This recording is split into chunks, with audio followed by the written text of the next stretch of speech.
Hello friends, welcome to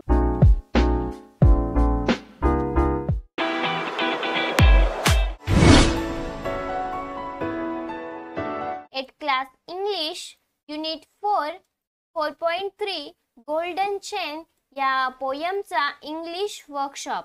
त्यासाठी मित्रांनो व्हिडिओला लास्ट पर्यंत नक्कीच पहा आणि तुम्ही जर चॅनलला सबस्क्राइब केलं नसेल किंवा चॅनलवर नवीन असाल तर प्लीज चॅनलला सबस्क्राइब करा, सोबतच बाजूची बेल आयकॉन प्रेस करून ऑल नोटिफिकेशन ओके करून द्या। आणि या आधीची व्हिडिओ जर तुम्ही पाहिली नसेल तर वरती आय बटन शो होत असेल त्या आय बटनला क्लिक करून तुम्ही ती व्हिडिओ पाहू शकता। So let's start the video. Golden Chain Workshop. Question number first. Write the name of your closest two friend vertically and prepare an acrostic using every letter in the name. Refer to wordplay on page 73. इथे या question मध्ये सांगितले की तुमच्या सर्वात जवळच्या मित्राच्या नावाचे आपल्याला ॲक्रोस्टिक करायचं आहे। सो इथे एक एक्झाम्पल दिला आहे रितेश नावाचे, अशा प्रकारे ही ॲक्रोस्टिक केली आहे। आता आपण सचिन नावाची ॲक्रोस्टिक पाहणार आहोत।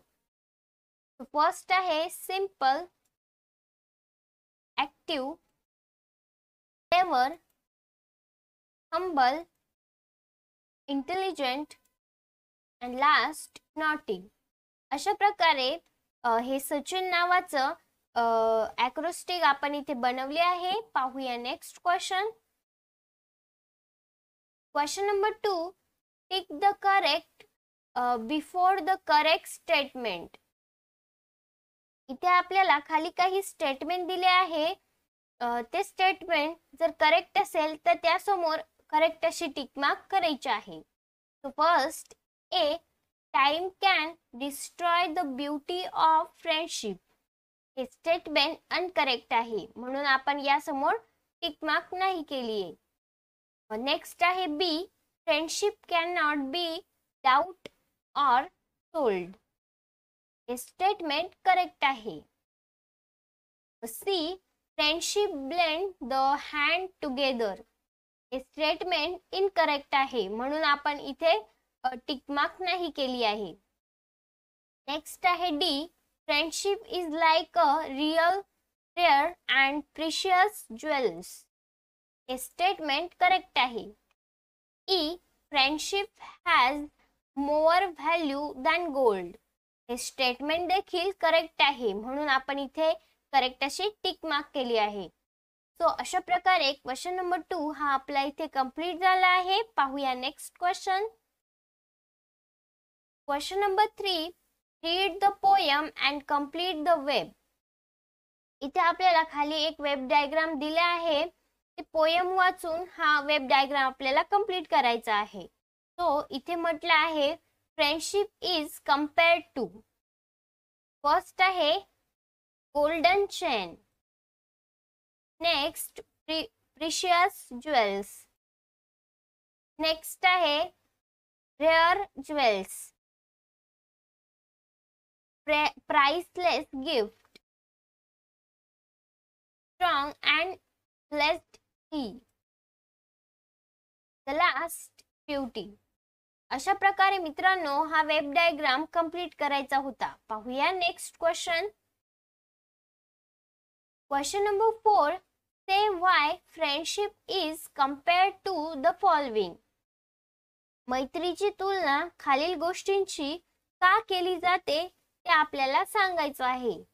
सो फर्स्ट आहे A, a golden chain. Answer, friendship is compared to golden chain because its link our dear friend together. B, a precious jewels. Answer, friendship is compared to precious jewels because it grows more precious as each year passes by. C, a priceless gift. आणि याचा answer आहे friendship is compared to a priceless gift because it cannot be bought or sold. Question number 5. Refer to the poem and write down the 5 reasons why friendship is the best gift anyone can give you. आणि याचा answer आहे, first इथे आपल्याला दिला आहे, its grow more precious as each year press. Next आहे, friendship links dear friends. Third, its blinds you together with deep and true love. Fourth, it's give us rich and happy memories. 5. Friendship is a priceless gift. 6. It's help to have understanding friends. Question number 6. Write the word that go with the following. खालील गोष्टी बरोबर जाणारे कवितेतून शब्द शोधून आपल्याला इथे लिहायचे आहे. So first, precious, jewels. Next, kindred hearts. Third, happy memories. Priceless gift. Blessed tea and understanding friends. अशा प्रकारे मित्रांनो क्वेश्चन नंबर 6 हा इथे आपला कंप्लीट झाला आहे. पाहूया next question. Question number 7. Match the line with the figure of speech they contain. You may also refer to word play on page 174 for help. So first आहे, इथे आपल्याला ज्या फिगर ऑफ स्पीच दिले आहे बी column मध्ये, त्याच्या जोड्या आपल्याला ए कॉलम मधील सेंटेन्सशी जुळवायच्या आहे. आणि अशा प्रकारे हे खाली त्याच्या आन्सर्स दिले आहे, त्या प्रकारे तुम्ही या जोड्या जुळवून हा क्वेश्चन कंप्लीट करू शकता. पाहूया next question. Question number 8.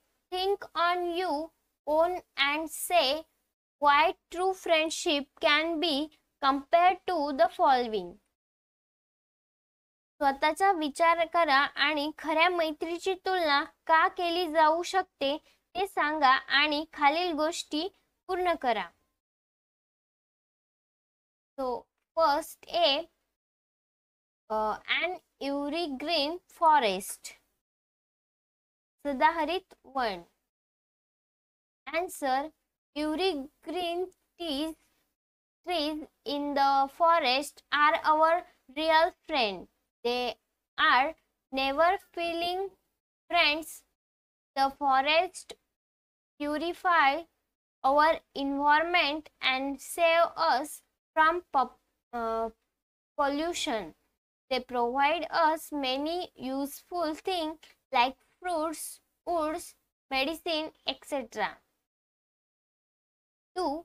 An ever flowing river. सतत वाहणारी नदी. Answer, it is a never ending friendship between man and the ever flowing river. It is a kind to all mankind. It suffers a lot to help people selflessly. It gives motherly love to people and they look upon it as a mother. 3. A rainbow after heavy rain.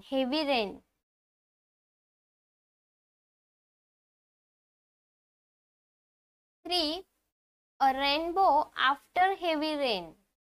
Answer, the friendship between the rainbow and man is undescribable. After the heavy rain, the sight of rainbow give great joy and pleasure to people. The color of the rainbow refresh their minds. Man is always eager to watch the rainbow like a cheerful friend. Question number 9. Think the develop a story that led to the conclusion a friend in need is a friend indeed.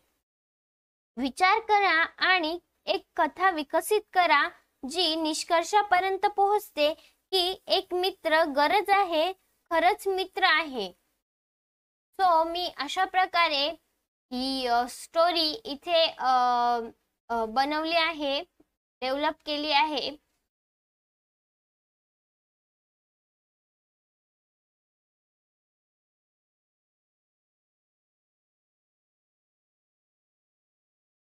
तो मित्रांनो, तुम्हाला हवं असेल तर तुम्ही याचा screenshot घेऊ शकता आणि अशा प्रकारे क्वेश्चन नंबर 9 कंप्लीट करू शकता.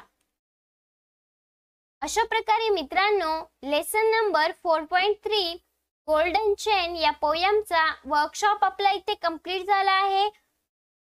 परत भेटूया पुढच्या व्हिडिओमध्ये. हा व्हिडिओ कसा वाटला कमेंट्स बॉक्समध्ये नक्की कळवा. व्हिडिओ आवडला असेल तर व्हिडिओला लाईक करा आणि जास्तीत जास्त विद्यार्थी मित्रांपर्यंत हा व्हिडिओ शेअर करा. आणि असेच नवनवीन इंग्लिशचे व्हिडिओ पाहण्यासाठी चॅनलला सबस्क्राइब करा. सोबतच बाजूची बेल आयकॉन प्रेस करून ऑल नोटिफिकेशन ओके करून द्या, जेणेकरून नवीन येणाऱ्या व्हिडिओचे नोटिफिकेशन तुम्हाला मिळेल सर्वात आधी. Thanks for watching this video, friends. Thank you.